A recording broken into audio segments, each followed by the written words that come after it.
Hello! Welcome to this blog where we're going to look at whether you're ready for the PBKT assessment. I'm Gareth. Well, PBKT, or Processing Bookkeeping Transactions, is probably the core assessment at level 2. I would suggest it's probably the most challenging and the most involved and the most important of the level 2 assessments. Takes you through some of the very basic principles of bookkeeping and of accountancy and even of double entry. And these are principles that will take you through to your later levels of studies. They're very important core principles, and not just important for your studies, but I would imagine very important for the careers you're going to have as accountants.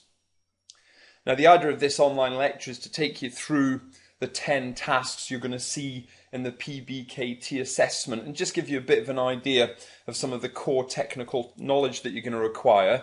I would, however, stress that the questions I've set in this little blog are not comprehensive tasks. They're fairly short and sweet, just to pick up on some of the key knowledge you're going to require.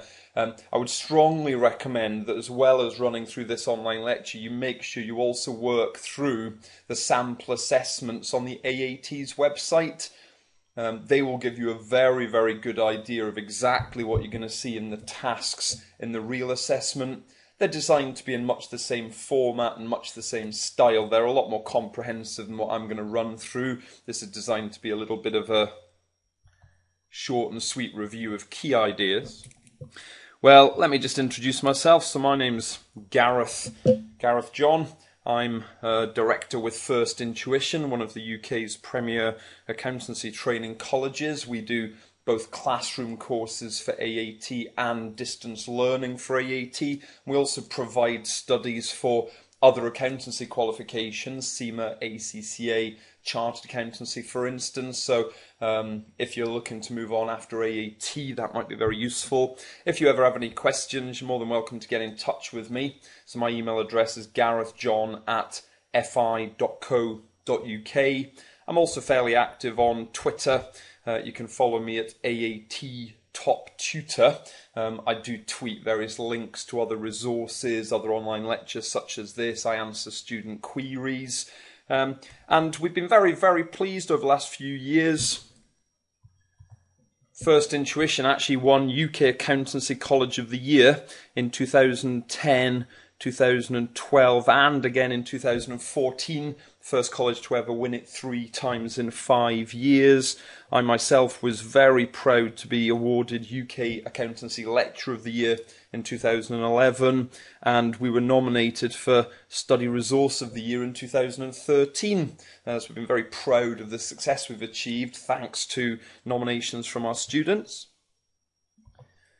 Well, let me start running through what we've got in our 10 task quiz here. So bear in mind, these aren't comprehensive tasks in the same style as the real assessment, just designed to pick up on some key knowledge you will require when you sit PBKT. So let's have a look at task 1. Now, task 1 will require you to make some entries into analysed day books, so perhaps making entries into sales day books or purchases day books. You'll be probably given a couple of transactions. They might give you a couple of sales invoices, for instance, and you'll be expected to enter the information into the sales day book. Now, generally, this is just a matter of putting the correct information in the correct columns, so you might need to include customer names relating to who the invoice was sent to, maybe even customer account codes. So they might give you a list of alphanumeric account codes that you'll have to insert into the sales day book. But crucially, you're going to have to put in the details of the transaction itself. So maybe inserting sales invoice numbers, but particularly inserting financial values. Now, one thing to bear in mind is in your day books, the total columns will be gross values, and then it will be analysed out into, for instance, VAT and then the net values of the sales that you're making. So one of the things you might need to do, perhaps the calculation you'll be required to do in this task, is to actually break invoices down, identify VAT, for instance. And this is really what I wanted to test you on in task 1 here. So first task, if the net value of a sales invoice is £450, what will the gross value be? Well, when we talk about the net value of an invoice, that means excluding VAT. That's the net of the sales that the business will actually be able to keep. The gross value, on the other hand, will be including VAT. So that'll be the amount we actually charge the customer, but then part of that invoice will need to be paid over to Her Majesty's Revenues and Customs. Part of that will be the VAT that the business doesn't get to keep. Now, if we're assuming in this assessment 20% VAT, which is generally the rate we'll be using, do keep an eye out in your assessment, but they'll probably tell you that. So if we've got 20% VAT, there's a couple of different ways you can go from net to gross. You could take the net value and multiply by 20% in order to work out what the VAT will be. The other way to actually do that calculation on your calculator, well, 20% would actually, as a decimal, be 0.2. So if you do £450 times 0.2, I reckon that the VAT to be added on, and this will be output VAT because it's being added on to an output of the business, will be £90. The gross value will therefore be the net value plus the VAT, which I reckon takes me to £540 as the full gross value. That's the amount we'll actually be invoicing the customer for. We'll actually invoice them for the full gross value. When they pay us that amount, though, the business doesn't get to keep all of that. They keep the net sales income. The VAT would be owed over to HMRC. So that's the answer. The other way you can do that calculation, you can actually do it in one fell swoop. If you're adding 20% to the value, you could just multiply by 1.2. Multiply by 1.2 will add the 20%. That should take you to £540 straight away. So you can see two ways of working out the same figure there. Completely up to you which you use in the assessment. And in fact, for the purposes of your analysed daybook, you're probably going to need to actually insert the net value as the value of the sale. You'll probably need to put the VAT value into a VAT column. And then remember, it's the gross value that goes in the total column of the daybook. Well, the next part of the question is almost doing it the other way around. If the gross value is £756, what is the amount of the VAT contained on the invoice? Now, this is going from gross back to looking at what the VAT and the net value would be. Now, we saw up here that to go from net to gross, we multiply by 1.2 to add 20%. To go from gross to net, and I would probably suggest the easiest approach here is to actually work out the net value of the invoice first. Well, to go from gross to net, it's just the exact opposite. You just divide by 1.2 rather than multiplying by 1.2. So in the first part, to go from net to gross, you multiply by 1.2. We're now thinking about going from gross to net, so we divide by 1.2. Now that takes me to a net value of £630. Now that's not the answer because we're looking here for the amount of the VAT. Well, a bit like we did in the previous part of the question, to work out the VAT, multiply the net value of 630 by 20% or by 0.2, gives me, I think, £126 of VAT that will be included in that invoice. And it's worth doing a double check of the logic of your figures here, because if you now take the net value we worked out, add on the VAT we've just worked out, well, 630 plus 126, that does give me the £756 we started with. So just double checking that the numbers look like they make sense there. That making a bit of sense? So that's task one, looking at identifying net values, gross values and VAT values. To be honest, that's probably the most challenging part of task one, because then it's just a matter of putting those figures into the correct columns in your daybooks. Well, what about task two? Well, task one we've just seen was about inserting information into the daybooks. Task two is about taking data from the daybooks and posting them into our accounting records. Now, we're told here that a business has got two transactions in their purchases returns daybook. Now, the purchases returns daybook, that's a record of credit notes we've received from suppliers. So we will have made returns to the suppliers for purchases that we've made. They will send us some credit notes. Now we've had one transaction with A Limited, presumably one of our credit suppliers, which is £100 net, and one with B Limited, presumably another credit supplier, for £240 gross. Now be careful there, one of the figures is net, one of the figures is gross. Now first thing that's probably worth doing is considering what the full value of each of those invoices is. Well, the £100 net for A Limited, that's excluding VAT. So if I work out the VAT, a bit like we did in task 1, times 20% is £20 of VAT. And if we add that onto the net value of 100, I think the full gross value of that invoice is therefore £120. So we've got £100 net, £20 of VAT, £120 gross value. The transaction with B is gross. So to take us back to net, remember we divide by 1.2. Now that gives me a net value of £200, which if you multiply by 20% gives £40 of VAT, which makes sense because that's the difference between 200 and 240. Well, let's have a look at the first part of the task then. So what entry needs to be made in the purchases ledger account of A Limited? Now this is where you've got to be very careful about which records record what information. Now the purchases ledger is looking at individual balances for each credit supplier. You can imagine I will owe a different amount of money to each of my credit suppliers. I need to keep track of what I owe to each of my credit suppliers. So they will each have an individual balance. So A Limited, I'll have a purchase ledger account showing what I owe to them. B Limited would also have one. C Limited, if they were another supplier, would also have one. Now, because this is money owed to our suppliers, the individual balances would generally be expected to be credit balances, because these are liabilities that I owe to credit suppliers, and liabilities are shown with credit balances. But bear in mind, this is looking at the returns daybook. Remember, this is me making returns to my suppliers. They're therefore issuing me credit notes. Now, purchase credit notes reduce what you owe your supplier. If you've made returns to a credit supplier, you're not now going to still owe them the money, so it'll reduce the amount you owe them. So I think here the entry in the purchaser's ledger account that I will be making will be a debit entry. It'll be a debit entry to reduce the amount that I show that I owe to A Limited. And what's the value that I will post? Well, when you're posting to the purchaser's ledger, it will always be the full gross value that we're interested in. It's the full gross value that affects the amount we actually owe the supplier. When they invoice us, we increase the liability by the full gross value of the purchase invoice, but similarly when they issue credit notes, it's the full gross value.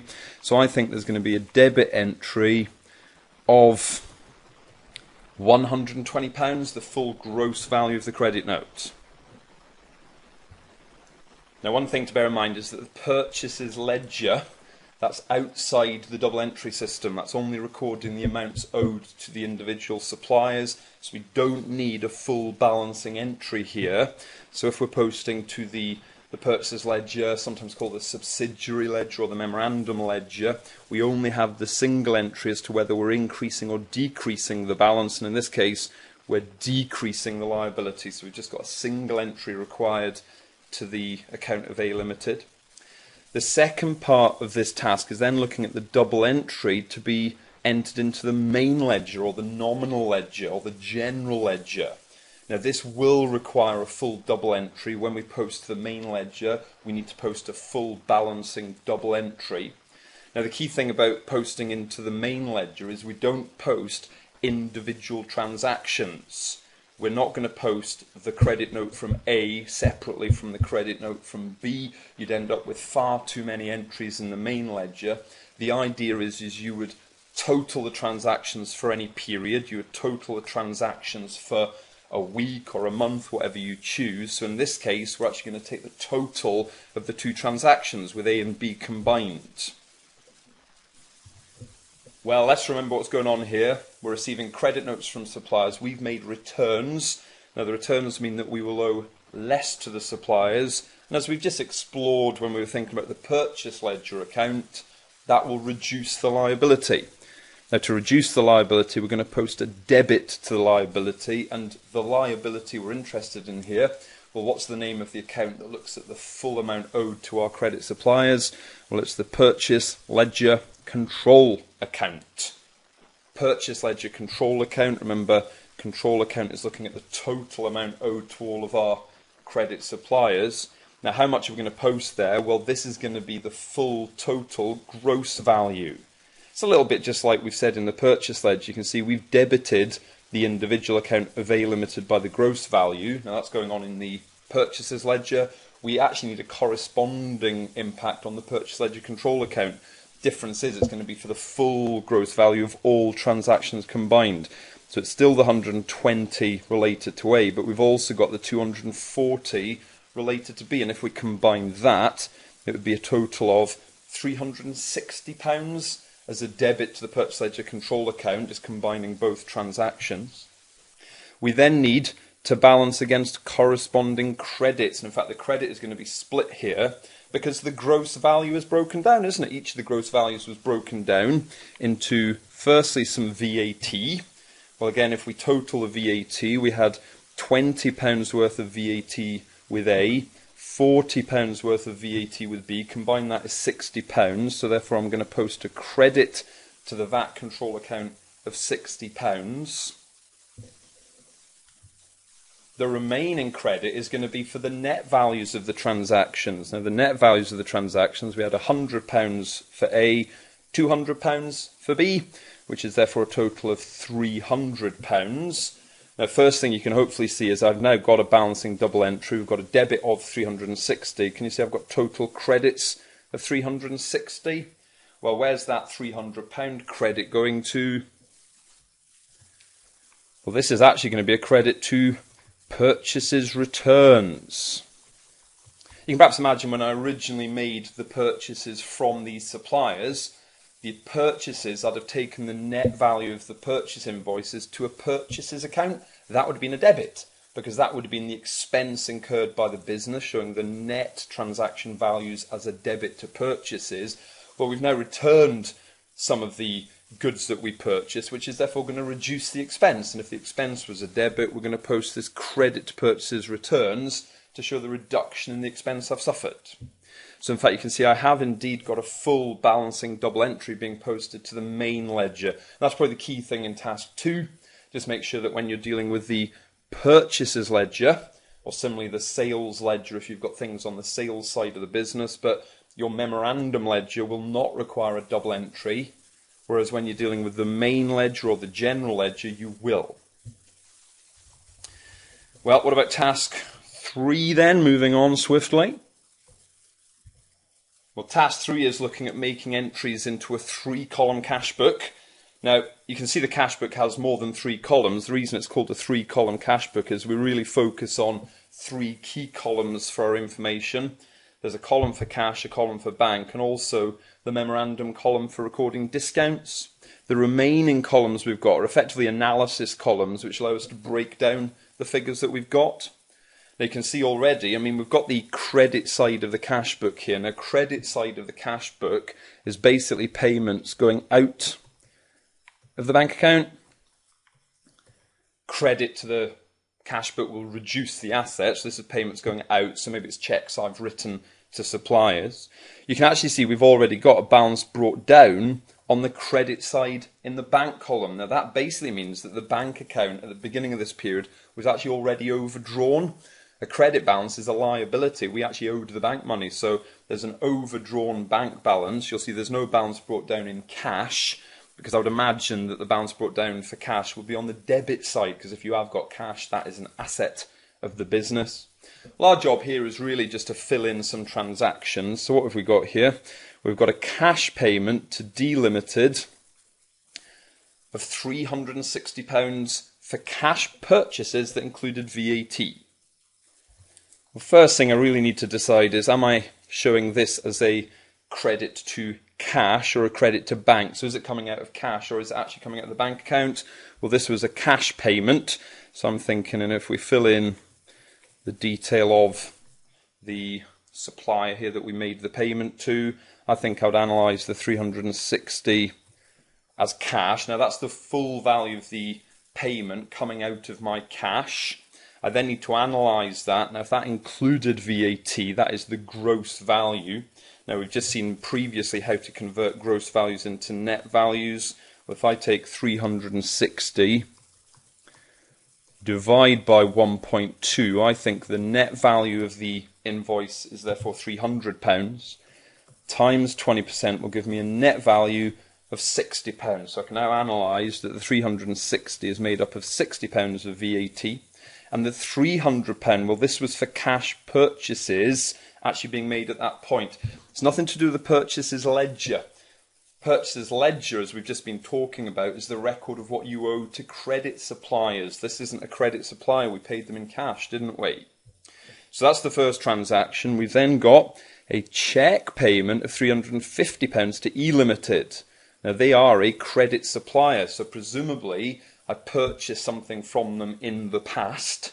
They gave me credit, so I owed them the money, and I'm now settling my bill. And notice we had a £50 discount. Now if I start completing this, so eLimited as the details. Now this time it's a cheque payment, which will therefore be coming out of the bank account. If you write a cheque, it comes out of your bank account, doesn't it?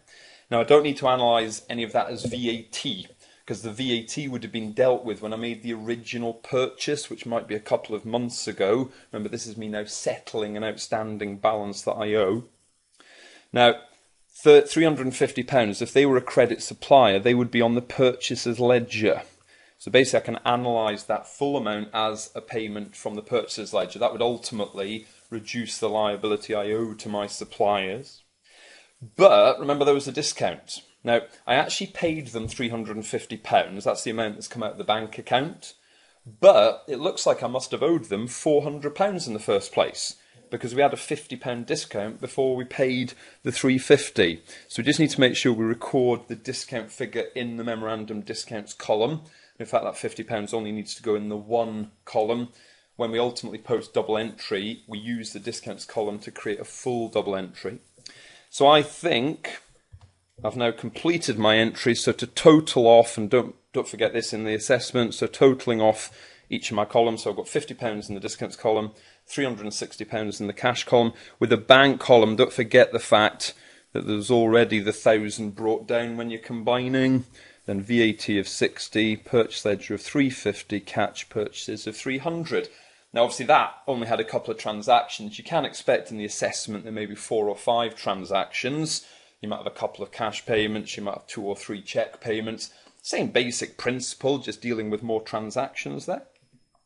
Well, as we move into task 4, now bear in mind I'm going to be running through all 10 tasks here, so if you want to take a break, just pause me. You can always come back to this at some point later.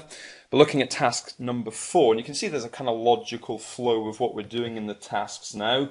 We've now been given the totals from the credit side of the cash book, a little bit like we were just dealing with.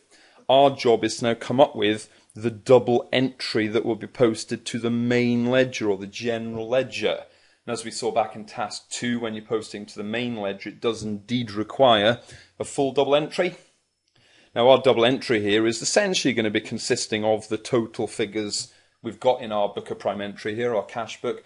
Remember what we said earlier, we don't want to post individual transactions to the main ledger. You'd end up with far too much information. If you posted every single sales invoice, every single purchase invoice, every single cheque payment, if you posted every single transaction into the main ledger, you'd have far too much information. And this is really the purpose of the Books of Prime entry. We will take the sales invoices for a month, add them all up, and therefore just post a single total figure into the main ledger. It just keeps things a little bit more summarised, keeps things a little bit more streamlined. So the idea is, it doesn't matter how many transactions were in the cash book, it's the totals we will be looking to post. And one thing to watch out for in this task is what they're assuming about the nature of the cash book. We're told here that the cash book is not part of the double entry bookkeeping system. Now what we can therefore assume is that nothing that's in the cash book would already have been posted into the main ledger. Our job therefore will be to post a full double entry from these totals. And the way the double entry is going to work, if you remember from our discussion of task 3, Now you can see we haven't got a discounts column to worry about here. We haven't got that complication. But we have got a cash column and a bank column. They're the amounts coming out of our cash and coming out of our bank account. We've therefore got the analysis columns of how that is broken down. And I always imagine that's how I'm going to create my double entry. We've got two credits, a credit coming out of cash and a credit coming out of bank. Remember, this is ultimately the credit side of the cash book. These are amounts being paid out. So we've got two credits to post and then 4 debits to post. This is why we're going to need a total of 6 entries. Well, if I post this, now it doesn't actually matter what order you do them in. I'm going to show the 2 credits first, just because they're first in my columns. So I'll have a credit to cash, 2,400, credit to bank, 9,600. They're the reductions in the assets of either the amount of cash I've got or the amount I've got in my bank account. And we then have to balance that against 4 debits. We've got a debit going to VAT for £400. Now, given that these are payments that I'm making out of the cash book, I'm thinking that VAT, that will actually be input VAT that I've suffered and that I'll be looking to reclaim. We've got a debit to trade payables or purchase ledger control account. You might see it referred to at. That's the amount that I owe to my suppliers. For 9,600, these are payments made to suppliers I owe money to, so that debit is actually reducing the liability I owe them. We've then got a debit to cash purchases. This will be the net value of purchases that we've made, shown as an expense. Debit is an expense in the purchases account. And then another debit for just a different type of expense, office expenses. Again, that will be the net value of, I don't know, maybe things like paper that we've purchased for the office, shown as an expense. And it's always worth double checking, given there should be a double entry. If you add up the 2 credit entries, I get that coming to a total of £12,000 posted on the credit side. And then if you double check on your debits, if you add up 400 plus 9,600 plus 1,500 plus 500, that's also £12,000. So it's worth just double checking that your double entry does balance. Now, if you remember, this was based on the assumption that the cash book was not part of the double entry bookkeeping system, which meant I actually had to post the credits into the main ledger. Sometimes you'll see this task where they say that the cash book is part of the double entry bookkeeping system. Now, if they say that, so if they say it is part of the double entry bookkeeping system, you can actually assume that these credit entries, as well as being in the cash book, are actually already in the main ledger. They're already going to have been posted to the appropriate T accounts. So all it would mean is that I wouldn't need to now post the credits. They would already have assumed to have been posted. My job would just to be to post the debits. So you can see that if it was part of the double entry bookkeeping system, I'd actually only need 4 entries in the main ledger. I would only be posting the debits to balance the credits that they're actually assuming would already have been made. But because this task told me they were not part of the double entry bookkeeping system, I've actually got to post the credit as well, giving me 6 entries rather than 4. Okay, let's sweep on into task 5 then. So this is starting to look at petty cash. Now, with petty cash, businesses will often set what's called the imprest level or the float. That's the amount that whenever they top up their petty cash, they will always take it back up to £150. Now, we're told that at the start of March, petty cash was replenished to this level. So on the 1st of March, somebody's gone to the bank, they've cashed a cheque for whatever amount was required to take petty cash back to £150. During March then, there was 2 amounts paid for out of petty cash. £45 net, so that's going to exclude VAT, and £36 gross, which is therefore going to include VAT. Now, 2 amounts paid out during March. Can you imagine that's going to take them below their £150? When the petty cash box is replenished at the start of April the next month, how much will need to be withdrawn from the bank? So basically, you just need to identify how much petty cash would there have been at the end of March, and then they'll top it back up to their 150. So at the start of March, they'd have had their 150 once they've done their replenishment, less where we've got the repairs cost, Now, the thing you've got to be a bit careful about is just make sure you're knocking out the full amount of petty cash that will have been paid. Now, if the repairs cost was £45 net, I actually need to work out what the full gross value would have been, because we would have paid the full gross value including VAT. Now, we've seen already how to deal with VAT. In fact, you can see how often VAT rears its ugly head in this assessment. Now, to work out the gross value, if you remember, the best approach or the quickest approach is to multiply by 1.2, basically add the 20% on. So I think the total repairs bill would have been £54, including VAT, or gross value. The other way you can do that is £45 times 20% is £9 VAT. 45 plus 9 is 54. Then we also add the stationery to pay for. Well, that was a gross value of 36. In fact, that already includes VAT. So if we deduct 54 and 36, how much would we have been left with? Well, I reckon that by the end of March, we'd have been left with £60 remaining in our petty cash. So when they go down the bank at the beginning of April, if they've got £60, how much are they going to need to top it back up to £150? Well, I reckon they would need to cash a cheque for £90. That's the amount that will need to be withdrawn from the bank to top up the petty cash. Or the other way to think about that is, can you imagine they're going to need to cash a cheque to cover those two payments that were made? In fact, if you add up 54 and 36, that's also £90. So kind of a logical check that my numbers make sense. You can see how often I use little checks of my figures to make sure they look sensible. It is very easy in assessments to make silly little slips with your calculations. So us accountants, we do love a check, don't we? We do love a reconciliation. We do love a trial balance. So it's always worth just double checking your figures. Right, task 6. Now, task 6 is going to be asking you to draw up a trial balance. Now, key thing here is just making sure you're comfortable with which side of the trial balance various transactions go on. And this is where I always use the mnemonic dead click. Dead click to remind me of which side things go on. So the debit side will contain expenses, so things like rent expense, wages, they would go on the debit side. Assets, so if you've got some cash in the bank, that's an asset, that would go on the debit side. If you own some computer equipment, that's an asset, that would go on the debit side. And drawings, so if you see drawings made by the sole trader, they go on the debit side, so dead. And then on the click side, well, credits can represent liabilities. So if you owe money to somebody, if you have a loan outstanding from the bank, for instance, that would be on the credit side.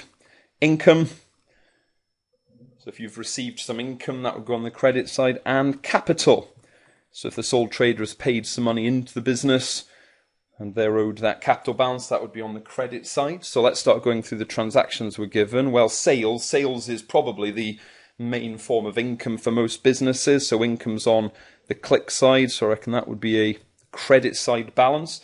Purchases, well, that's an expense, the things you're buying to sell on to your customers. So expenses go on the debit side, part of the dead.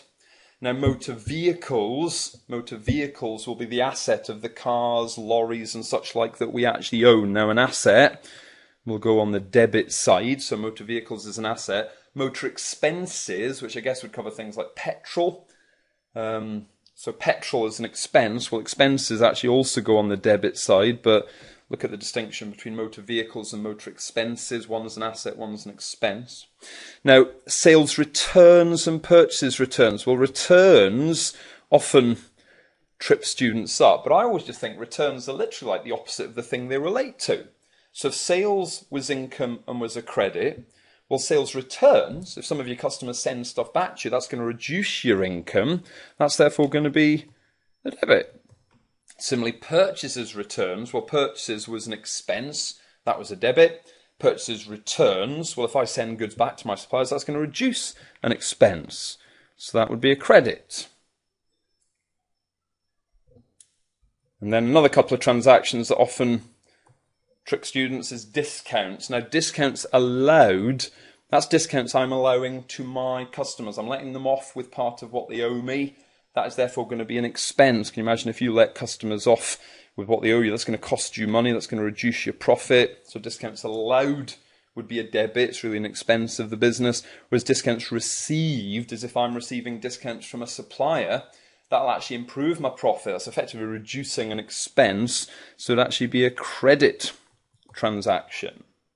So just applying my dead click principles, always thinking about whether a transaction is an expense, an asset or drawings, or is it liability, income or capital, just identifying which side of the trial balance they should therefore sit on. Well, task 7 is going to be looking at checking supplier invoices, supplier credit notes. You can imagine if you receive an invoice from a supplier, before you pay it, you'll want to make sure it's accurate and check it. Now, one of the key things to be on the lookout for here is the treatment of discounts. Discounts is very easy to get confused, and you may find that they've deliberately made an error on the discounts in your invoices. Now, let's have a look here. So, we're about to invoice a customer for goods with a list price of £1,500. So that's how much we would charge any normal customer. But this customer receives a 5% trade discount and has been offered a 4% early settlement discount. That is, as we would normally expect, 20%. What should the total gross value of the invoice be? Now, the thing I've got to be very careful about here is when I take account of the discounts. Now, this is appropriate if you're receiving invoices from suppliers or preparing invoices for customers. You might see this sort of issue with discounts in a couple of different tasks in this assessment.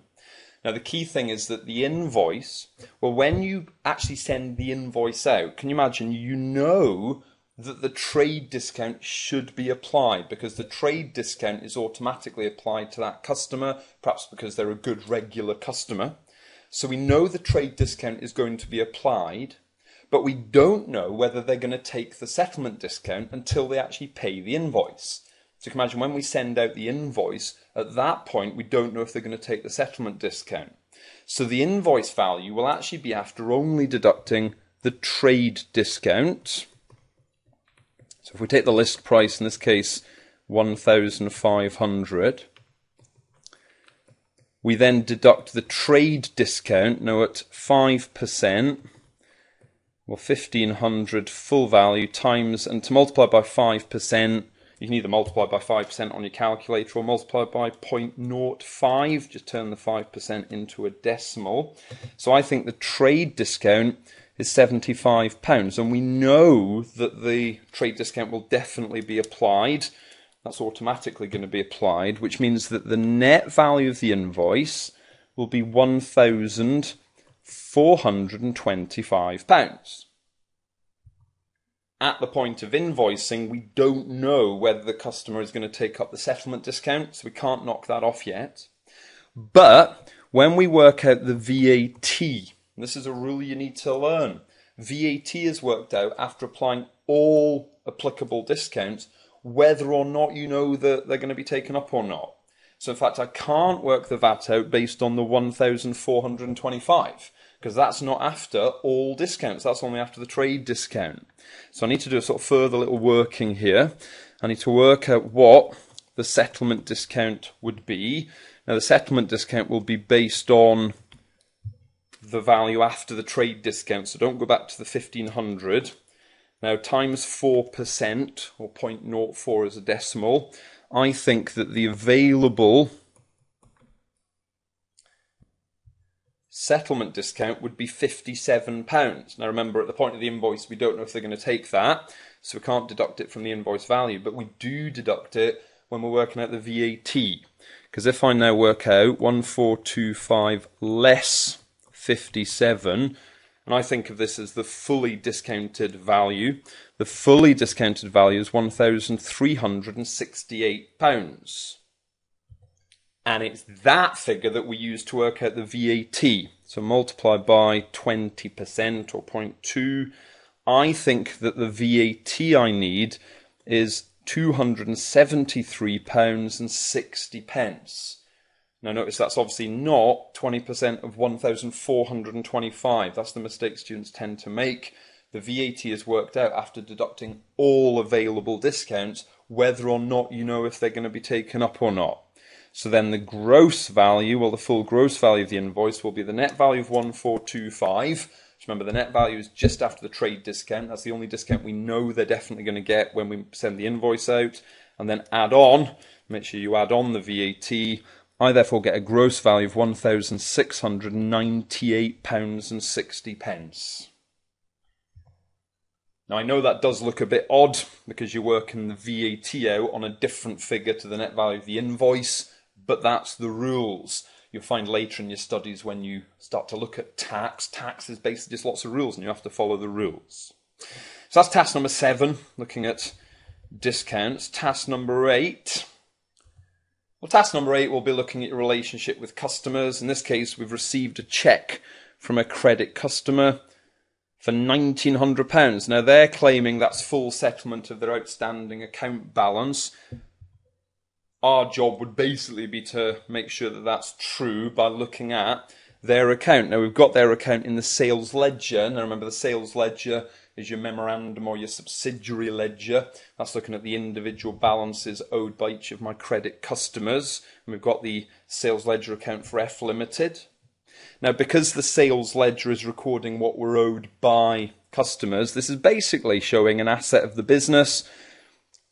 These are the receivables balances owed by the customers. Now, with an asset, the debit side would increase the amount and the credit side would reduce the amount. So what you can see is on the debit side, we've got at the beginning of June a balance brought down, or an opening balance. At the beginning of June, we were already owed £4,500 by this customer. We've then got, during June, 2 sales invoices we've sent out. And obviously, if you send a sales invoice to a customer, that means they owe you more money. So that's increasing the balance on the sales ledger account with debits. On the credit side, we've got anything reducing the amount they owe us. So you can see we've actually got a couple of credit notes. So they've obviously sent us some goods back. If they send goods back, that will actually reduce the balance they owe us. And they've obviously made us a payment. They've already made a payment during June of £4,200. Now, they're reckoning that when they pay us this cheque of £1,900 at the end of June, that should clear their balance. Is that the case? Well, a couple of different ways to look at the figures here. One way is to actually just balance off the whole T account in the usual way that you balance off the ledger accounts. If you look at the debit side and the credit side, well, what's the amount on each side? Well, if you add up the debit side, 4,500 plus 2,300 plus 3,500, that's a total of £10,300 on the debit side. And on the credit side, you've got 300 plus 4,200 plus 400. Well, that's actually only 4,900. So you can see the debit side is clearly far bigger. Now, when you're balancing off T accounts, always put the higher of the two sides as the total on both sides. So if I put 10,300 on both sides of the ledger account, I think of a T account or a ledger account like a set of scales. The scales should balance, but at the moment, obviously, the credit side doesn't equal that. So I introduce a balancing figure. Now, the balancing figure, well, to make up 10,300, if you take 10,300, knock off 300, knock off 4,200, knock off 400, I reckon my balancing figure needs to be 5,400. Now, what that would be is that would be the balance carried down, or the closing balance at the end of June. That's actually what we think they owe us according to their sales ledger account. Did they pay us 5,400? Well, no, they only paid us 1,900. That's a bit short, isn't it? So, an answer to the first part of the question, is it an overpayment or an underpayment? Well, I'm thinking that's an underpayment. They owed us £5,400. They only sent us a cheque for £1,900. So that's too little. And what does the discrepancy appear to relate to? Well, one way to do this is to just look at the difference between the amount you thought they owed you and the amount they've sent you. Well, 5,400 less 1,900 is a 3,500 discrepancy. What's that about? Well, it looks like it relates to sales invoice 273. Just look for the figure that the difference relates to. And perhaps what happened here is we maybe sent the sales invoice out on the 21st of June and they perhaps didn't receive it. maybe got lost in the post. If they didn't receive the invoice, they won't think they owe us it. So it seemed reasonable that they hadn't paid that amount to us. So that's one approach to dealing with it. The other way is to actually look in a bit more detail at the specific figures. So if I kind of go back to where we started, if I actually look at the specific figures, we've got this balance brought down of 4,500. That's what was owed at the beginning of the month.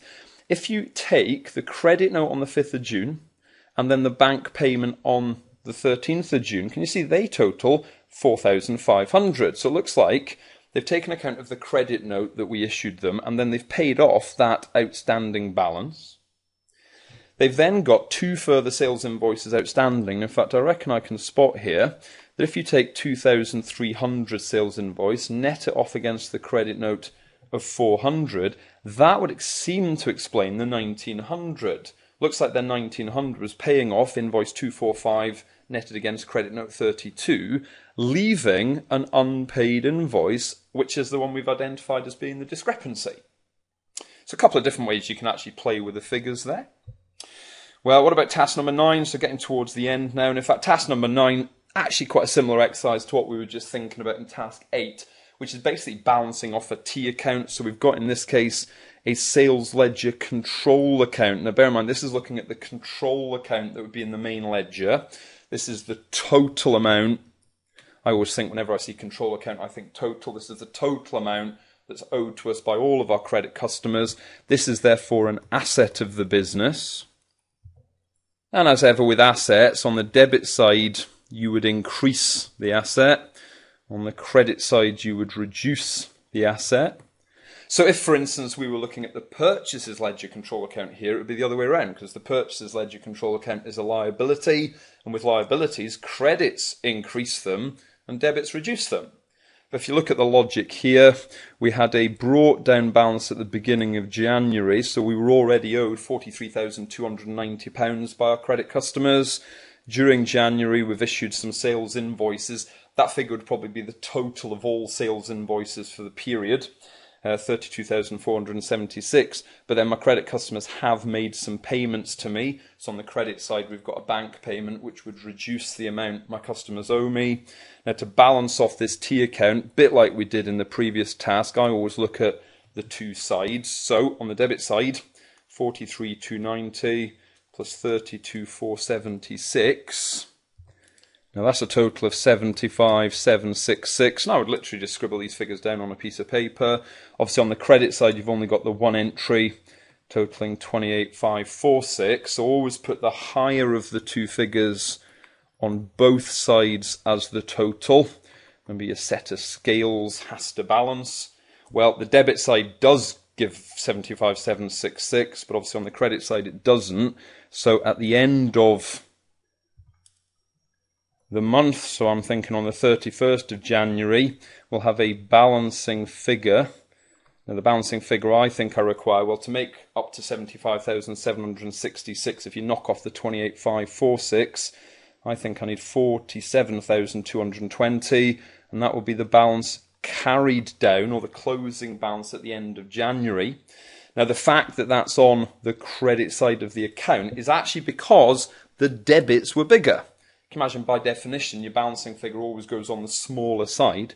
So when we bring that down to the beginning of February, so on the 1st of February, you'd have the balance brought down at the beginning of that month would be my 47,220. You can see the way it gets brought down to the other side of the T account. And just be a bit careful with your terminology there. It's quite easy to confuse brought down and carried down balances. I always think carried down is at the end of the month, so carried down is like the closing balance, so C for carried down, C for closing, and then the brought down balance is at the beginning of the next month, so B for brought down, B for beginning. So just make sure you get them the right way around, easy to confuse them. So that's just balancing off a T account. You can see just inserting the appropriate figures, and then final task, nearly there, we've got task 10, which is actually looking at the accounting equation. Now the format of the accounting equation is that assets less liabilities should equal the capital in the business. Now, sometimes questions will give you the assets and give you the liabilities and ask you to work out the capital. So you can imagine if assets were £100 and liabilities were £70, capital must be £30. But in this case, that's not how we're given the information. They've given us the assets, to be fair, but they've actually given us the capital. So our job is to work out the liabilities. Now, if assets are 65,000, that's what the business owns, we'd be knocking off some figure for liabilities that the business owes to third parties. That would equal the capital, which we know is 20,000. So what must the liabilities be? Well, you can do a little bit of rearrangement here. You can rearrange this equation we're given.